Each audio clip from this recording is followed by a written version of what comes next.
ছোটবেলা থেকে আমাদের সবারই স্বপ্ন থাকে যে আমাদের বাসায় হবে একটা কিউট গোল্ডফিশ অ্যাকুরিয়াম, রাইট? আচ্ছা ভাবেন তো, যদি এই পুরানো শ্যাওলা পড়া অ্যাকুরিয়ামটাকে পরবর্তী 30 দিনে আমি বদলে ফেলি একটা 100 লিটারের প্ল্যান্টেড গোল্ডফিশ অ্যাকুরিয়ামে। হ্যাঁ, প্ল্যান্টেড গোল্ডফিশ অ্যাকুরিয়াম, তাহলে কেমন হয়? চলেন দেখি। কিন্তু একটা প্ল্যান্টেড গোল্ডফিশ অ্যাকুরিয়াম বানানো কি এতটাই সহজ হবে? মাছ কি মারা যাবে না? গাছ কি ওরা নষ্ট করে ফেলবে না? নাকি এই স্বপ্ন পরিণত হবে একটা নাইটমেয়ারে? চলেন দেখি। আজকে ডে 1 অ্যান্ড আমি কাজ স্টার্ট করব আমার বাসায় পড়ে থাকা এই 100 লিটারের অ্যাকুরিয়ামটা দিয়ে। প্রথমে I need two scrap all the algae from this glass. Algae ওঠানোর জন্য আমাদের দরকার একটা নর্মাল প্লাস্টিক কার্ড, যেটাকে গ্লাসের এগেনস্টে ঘষলেই পুরো অ্যালগি উঠে যাবে। অ্যালগি স্ক্রেপ করা শেষ, but the water quality is disgusting. আর উপর থেকে এর মধ্যে ওয়ার্মসও ঘুরতেছে। I need to change the whole setup. তাই দেরি না করে পুরো ওয়াটারটা সাইফনের মাধ্যমে ড্রেন করে ফেললাম। এখানে 80% এর মতো ওয়াটার আমরা ড্রেন করে ফেলছি। এখানে কিছু প্ল্যান্টস রয়ে গেছে, হয়তো জাঙ্গল ভ্যাল, হয়তো ডোয়ার্ফ সেজিটেরিয়া। এগুলোকে আমরা তুলে ফেলবো, যেগুলো আমাদের পরবর্তীতে কাজে লাগে। Just look at this plants. এগুলো এখনো এত বেশি হেলদি আছে। একটু ময়লা পড়ছে, একটু অ্যালগি পড়ছে, কিন্তু এইরকম একটা এনভায়রনমেন্টও যেটা সার্ভাইভ করছে, ইটস মানে অ্যামেজিং। ট্যাঙ্কের পুরো পানি ড্রেন করে ফেলছি, সাবস্ট্রেট পুরোপুরি সরাই ফেলছি। এখন গরমে শেষ, আজকে আর কোনো কাজ করবো না, কালকের আবার নতুন করে সাবস্ট্রেট দিব। So see you tomorrow. আজকে ডে 2 অ্যান্ড আমি আমার ট্যাঙ্কটাকে পুরোপুরি ক্লিন করে আমি আমার রুমে নিয়ে আসছি। একটা সুন্দর ব্যাকগ্রাউন্ড পেপারও লাগাই ফেলছি। সো এখন পালা সাবস্ট্রেটের। সাবস্ট্রেটের জন্য প্রথমে আমরা দিয়ে নিচ্ছি মাটি, আর তার উপর বালি। মাটি দিয়ে নিতেছি যাতে প্ল্যান্টসগুলো নিউট্রিশন পায়, আর বালি দিতেছি যাতে পানি আর মাটি মিলে কাদা কাদা না হয়ে যায়। আমাদের সাবস্ট্রেটের কাজ শেষ, এখন আমরা লাগবো প্ল্যান্টস। প্ল্যান্টসের জন্য আমার কাছে কিছু কিছু অপশনস আছে, যেমন Mexican sword, Amazon sword, Anubias, jungle val, spiral val. কিন্তু আমি চুজ করব জাঙ্গল বেল। তার 2-3টা রিজন আছে। প্রথম রিজন হচ্ছে গিয়ে এটা একটা লোটেক প্ল্যান্ট, না এর জন্য কোনো CO2 দরকার, না এর জন্য কোনো হাইফাই লাইট দরকার, খুব সহজে গ্রো করবে। অ্যান্ড জাঙ্গল বেল অ্যাকচুয়ালি বলতে গেলে অনেক বেশি সস্তা, পার স্টেম হয়তো 10 টাকা 15 টাকা পড়বে। আর অ্যানোবিয়াস অনেক বেশি এক্সপেন্সিভ একটা প্ল্যান্ট। সো আমি চাইতেছি না যে এখনই অনেক টাকা ইনভেস্ট করি, কারণ আমি জানি না যে গোল্ডফিশ কি অ্যাকচুয়ালি আমার প্ল্যান্টস নষ্ট করবে নাকি নষ্ট করবে না। As this is the experiment, so আমি জাঙ্গল ভ্যালি চুজ করব। গাছগুলো লাগানোর আগে আমি অ্যাকুরিয়ামে কিছুটা পানি অ্যাড করে নেব। আর কখনোই অ্যাকুরিয়ামে ডাইরেক্টলি পানি দিবেন না, এরকম একটা পলিথিন ইউজ করবেন যাতে আপনার মাটি বালি এগুলো সরে না যায়। আমি আমার ছাদের থেকে কিছু জাঙ্গল বেল নিয়ে আসছি, আর ওগুলাকে আমি ফোর্সেপ ইউজ করে আমার অ্যাকুরিয়ামে এখন লাগাই নিতেছি। আজকের আমাদের কাজ এখানেই শেষ। পানিটা হালকা ঘোলা দেখাচ্ছে, বাট ওটা কয়েকদিনের মধ্যেই ক্লিন হয়ে যাবে। আজকে date and my tank is looking phenomenal. কিছু পাতা নতুন করে গ্রো করছে, আবার কিছু পাতা পচেও গেছে। আর এই পচে যাওয়া লিফগুলোকে এখন আমরা সরাই ফেলবো যাতে নতুন লিফ গ্রো করে। পচা পাতাগুলো আমি ট্যাঙ্ক থেকে কালেক্ট করে নিছি, কারণ এগুলো যদি ট্যাঙ্কে পড়ে থাকতো তাহলে আমার ট্যাঙ্কে বেড়ে যেত অ্যামোনিয়া। এখন এগুলো দিয়ে একটা স্পেশাল কাজ করব, সেটা এখন না, আর একটু পরে দেখাবো। এখন আমার ট্যাঙ্কে কোনো রকম পচা পাতা নাই। ট্যাঙ্কের যে পাতাগুলো আছে এগুলো আস্তে আস্তে এখন গ্রো করবে। বাই দ্য ওয়ে, আপনারা দেখতে পাচ্ছেন ট্যাঙ্কটা কিন্তু একদমই ক্রিস্টাল ক্লিন। এই ট্যাঙ্কে দেখেন এখন পর্যন্ত কিন্তু কোনো টাইপের ফিল্টার ইউজ করা হয় না। সো কেউ কেউ যারা বলেন যে গার্ডেন সয়েল ইউজ করলে বা বালি ইউজ করলে ট্যাঙ্ক অনেক ময়লা হয়ে যায়, অনেক ঘোলা হয়ে যায়, এই ট্যাঙ্কটা কিন্তু রানিং 8 দিন। এন্ড অলরেডি কিন্তু আমি একটা মাছ ছেড়ে দিয়েছি, একটা বেটা ফিশ, যেটা দেখতে পারতেছেন অলরেডি কত সুন্দর বাবল করছে এন্ড খুবই অ্যাক্টিভ। আমাদের ফিশগুলো কিন্তু এইরকমই খুবই অ্যাক্টিভ হয়, খুবই ভালো ব্রিডের হয়। সো এইটা একটা আমি ছেড়ে রাখছি 2টা রিজনে। একটা হচ্ছিল এটা অ্যামোনিয়া সাইকেলটা শুরু করে দিছে, যাতে আমার ট্যাঙ্কে গোল্ডফিশ আসার আগে আমার ট্যাঙ্কটা সাইকেল হয়ে যায়। আরেকটা হচ্ছিল মশার যে লার্ভাগুলো হয় সেগুলো বেটা খেয়ে ফেলবে। সো এই 2টা কারণে এখানে বেটাটা ছাড়া। আমার এই ট্যাঙ্কটা পুরোপুরি এক্সপেরিমেন্টাল। গোল্ডফিশ রাখতেছি প্ল্যান্টেড ট্যাঙ্কে, আবার এইরকম একটা টিউব ইউজ করতেছি। এই টিউবটা হচ্ছিল একটা ওসাকার 40 ওয়াটের 4 ফিটের টিউব। সো এগুলো কিন্তু নর্মাল বাসায় লাগানো হয়। সো আমি এবার ট্রাই করে দেখতে চাইছি যে এই লাইট দিয়েও কি ভালো প্ল্যান্টস গ্রো করে না। কেন আপনি দেখতে পারতেছেন যে মাত্র 8 দিনে জাঙ্গল ভ্যালের গ্রোথ গুলো কত ভালো হয়েছে। সো আমি এইটা এখানে রাখবো না, এটা যেহেতু বড়, আমার 2 ফিটের ট্যাঙ্ক, সো আমি 2 ফিটের একটা 20 ওয়াটের লাইট কিনে নিয়ে আসবো এই ট্যাঙ্কের জন্য। আর এই ট্যাঙ্কের জন্য একটা ফিল্টারও আমার কিনে আনতে হবে, তো ওইটাও খুব জলদি অ্যাড করবো। আজকের জন্য এইটুকুই, বাট আপনাদেরকে চলেন দেখাই যে ওই পাতাগুলো যে জমাইছে ওগুলো দিয়ে আমি কি করবো।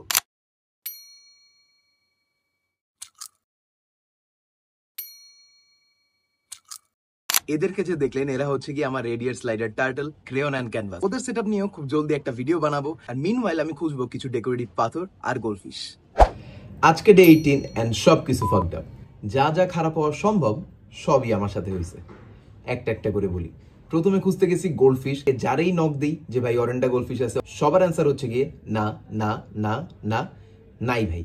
অ্যান্ড ডেসপারেট হয়ে আমি এত মানুষের নক দিছি যে ফেসবুক আমার অ্যাকাউন্টই রেস্ট্রিক্ট করে দিছে। এরপর আমার নিজের ভিডিও দিয়ে প্রুফ করতে হয়েছে যে ভাই আমি হিউম্যান, এইটা আমারই অ্যাকাউন্ট, আমি বট না। তাও মার্ক জাকার ভাইয়ের বিশ্বাস হয় নাই। সে করছে কি 2 ঘন্টা ঠেকাই রাখছে আমার অ্যাকাউন্ট, তারপর আমাকে ব্যাক দিছে। সো এত কিছু হওয়ার পরে আমি তো হোপ হারাই বলছি যে হয়তো আমার এবারের প্রজেক্টটা কমেট গোল্ডফিশ বা ফিডার গোল্ডফিশ দিয়ে করতে হবে, ভালো কোনো গোল্ডফিশ পাবো না। বাট তখনই শুনলাম যে আজাদ ফিশারিজের শিপমেন্ট নামছে। সাথে সাথে তাদেরকে কল দিলাম, কনফার্ম করে চলে গেলাম ডাইরেক্ট নারায়ণগঞ্জ। সেখান থেকে 3টা ছোট কিউট ফুটফুটে গোল্ডফিশ নিয়ে আসলাম। নিয়ে আসার পরে যখন আমার ট্যাঙ্কে ছাড়লাম, ওইগুলো এত বেশি সুন্দর লাগতেছিল যে আমার মনটা ভরে গেছে। বাট আমার ব্যাড লাক, এত সহজে কি আমাকে খুশি হতে দিবে? ঠিক 2 ঘন্টা পর খেয়াল করলাম যে আমার 2টা গোল্ডফিশের সুইম ব্লাডার ডিজিজ, একটা পুরোপুরি উল্টা হয়ে যেতেছে আর একটা উপরের দিকে ফ্লোট করতেছে। অ্যান্ড এরপর শুরু হয় আমার 6 দিনের স্ট্রাগল অ্যান্ড স্লিপলেস নাইট। বিশ্বাস করবেন না, মানে এত খারাপ অবস্থা গেছে। আমি এমন কিছু বাকি রাখি নেই ওদেরকে সেভ করার জন্য। সল্ট অ্যাড করছি রাইট অ্যামাউন্টে, বাদাম পাতা দিছি, মিথাইল ব্লু অ্যাড করছি রাইট অ্যামাউন্টে। ইনফ্যাক্ট আমি সকাল 7টার সময় গিয়ে কাটাবন থেকে এপসম সল্ট নিয়ে আসছি, যে যত তাড়াতাড়ি যাওয়া যায়, যত তাড়াতাড়ি এগুলোকে সেভ করা যায়, এপসম সল্ট বাদ দিছি।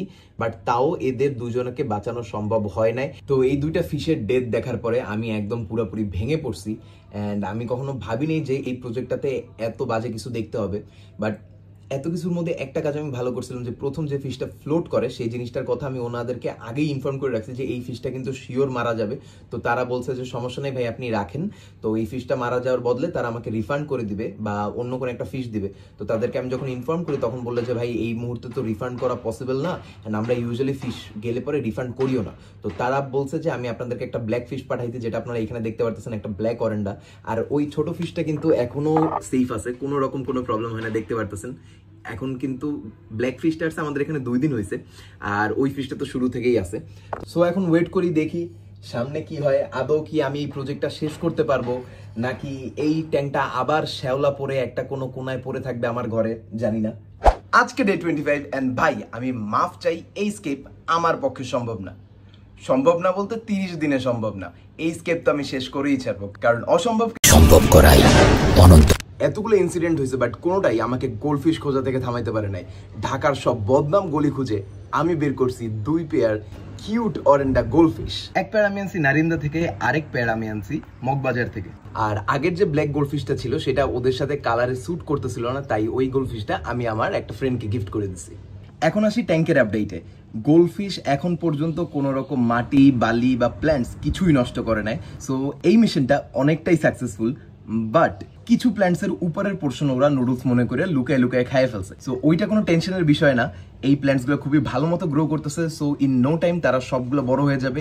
অ্যান্ড আপনারা দেখতে পারতেছেন যে কত সুন্দরভাবে এরা অলরেডি রাইজম ছাড়তেছে আমার ট্যাঙ্কের ভিতরে। আর যেহেতু এই ট্যাঙ্কটা এখনো নতুন, তাই প্ল্যান্টসের উপর কিছু বায়োফিল্ম জমছে আর পিছের সাইডে কিছু ময়লা জমছে, যেগুলো আমাদের ক্লিন করতে হবে।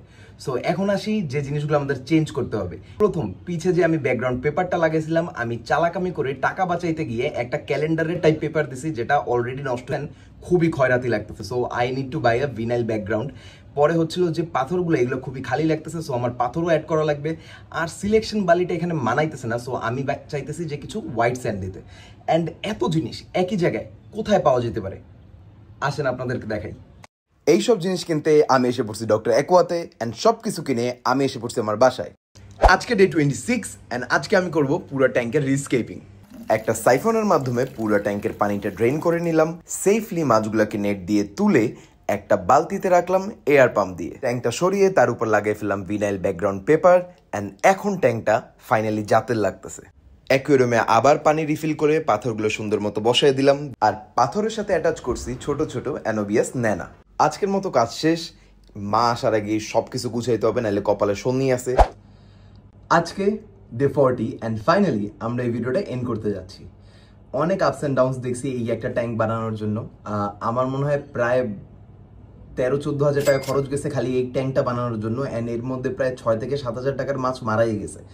বাট একটা ভালো জিনিস হচ্ছে গিয়ে আপনারা ইন্ডিভিজুয়ালি অনেকজন আমাকে নক দিচ্ছেন, কমেন্ট করছেন যে ভাই কবে গোল্ডফিশের ভিডিওটা আসবেন। আমি কখনো ভাবি নাই যে আপনারা আমার ভিডিও নিয়ে বা আমার আপকামিং প্রজেক্টস নিয়ে এতটা বেশি ইন্টারেস্টেড থাকবেন, আপনারা জানতে চাবেন যে আমি কীরকম ভিডিও বানাইতে চাইতেছি বা কীরকম ভিডিও সামনে আসবে। So I am really thankful to you guys যে আপনারা এতটা সাপোর্ট শো করতেছেন। আসি ট্যাঙ্কের কথায়, তো ট্যাঙ্ক এখন পারফেক্টলি রেডি।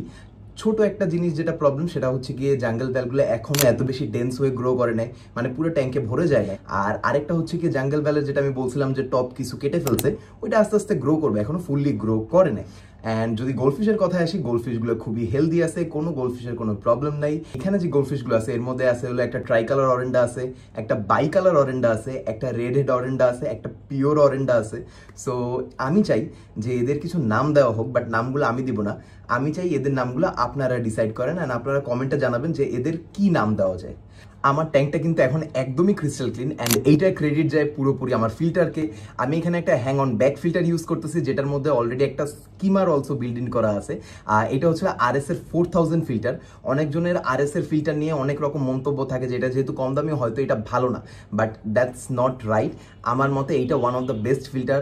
RS, সানসান এগুলো হইতে পারে চায়না মাল, কিন্তু এগুলো কিন্তু অনেক ভালো কাজ করে, ডোফাইন থেকেও ভালো কাজ করে আমার মতে। আর লাইট হিসেবে আমি যেটা ইউজ করছি সেটা হচ্ছে একটা DIY লাইট। আপনারা জানেন যে আমি একটা টিউব লাইট দিয়ে কাজ করতেছিলাম, অ্যান্ড টিউব লাইটটা খুবই ভালো কাজ করতেছিল, প্ল্যান্টসের গ্রোথ খুবই ভালো ছিল অ্যান্ড ব্রাইটনেসও খুবই ভালো ছিল অ্যান্ড খুবই চিপ।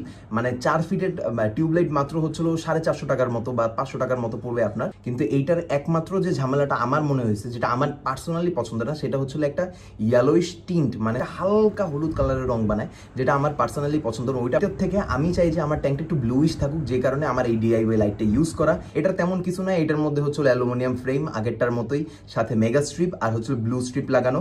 অ্যান্ড এইটার যে পাওয়ার সাপ্লাইটা সেটা হচ্ছে একটা 20 ওয়াটের পাওয়ার সাপ্লাই। এই ফিল্টার থাকা সত্ত্বেও আমি একটা এয়ারস্টোন অ্যাড করছি এক্সট্রা, কারণ এই মাছগুলো অনেক বড় মাছ, ওদের অক্সিজেনের অনেক বেশি দরকার। যদি কোনো কারণে ফিল্টার বন্ধ হয়ে যায় তাহলে সারফেসের উপর কোনো অ্যাজিটেশন থাকবে না, মানে পানি যে উপরের সারফেসে থাকবে সেগুলো কোনোভাবেই নড়াচড়া করবে না, যে কারণে পানিতে অক্সিজেন থাকবে না। এর সাথে এরকম একটা অ্যাক্সিডেন্ট হয়েছে যেখানে আমার অনেক পছন্দের কিছু মাছ মারা গেছে। এই ট্যাঙ্কটার মধ্যেই ছিল 2টা গোল্ডফিশ, কিউট কিউট গোল্ডফিশ, ওরাও অরেন্ডা গোল্ডফিশ ছিল। তো আমার একদিন একটা ফিল্টার বন্ধ হয়ে যায় অ্যান্ড আমি ওই দিন বাইরে থাকি, যে কারণে হচ্ছিল কোনো রকম সারফেস অ্যাজিটেশন ছিল না। ওরা অক্সিজেন না পেয়ে আমি যখন রাতে বাসায় আসি তখন দেখি যে 2টা ফিশই মারা গেছে। তো এই কারণে আমি বলবো সবাইকে যে যত পাওয়ারফুল ফিল্টারই থাকুক না কেন, যদি বড় টাইপের মাছ হয়, ধরেন গোল্ডফিশ বা চিকলিড বা অ্যাঞ্জেল, তখন আপনার উচিত যে একটা সাথে এয়ারস্টোন অ্যাড করে রাখা। অ্যান্ড ফাইনালি এই ভিডিওটা আমরা এন্ড করতে যেতেছি, বাট ভিডিও এন্ড করার আগে 2টা গুড নিউজ দিব। একটা গুড নিউজ হচ্ছে, যেহেতু আপনারা আমার এই ভিডিওটার জন্য এতদিন ওয়েট করছেন, তাই আপনাদের জন্য থাকবে একটা স্পেশাল গিভঅ্যাওয়ে। আমার যে এই কিউট গোল্ডফিশটা, এইটা আমি চাই যে আপনাদের হোক। অ্যান্ড কিভাবে গিভঅ্যাওয়েতে পার্টিসিপেট করবেন আমি একটা শর্ট ভিডিওর মাধ্যমে জানাই দেবো। আর সেকেন্ড গুড নিউজ হচ্ছে গিয়ে, এইটা যেহেতু 100 লিটারের ট্যাঙ্ক, পরেরটা তো অ্যাটলিস্ট 1000 লিটারের ট্যাঙ্ক নিয়ে কাজ করা উচিত। সো আমি একটা বড় রেড ইয়ার স্লাইডার টার্টেলের জন্য ট্যাঙ্ক বানাবো। অলরেডি আপনারা তাদের সাথে ইন্ট্রোডিউসড হয়ে গেছেন আমার এই ভিডিওর মাঝখানে। ওদের জন্য একটা অনেক সুন্দর সেট আপ আমার বারান্দায় বানাবো, যেটার ভিডিও আসবে এরপরে। So thank you guys, by.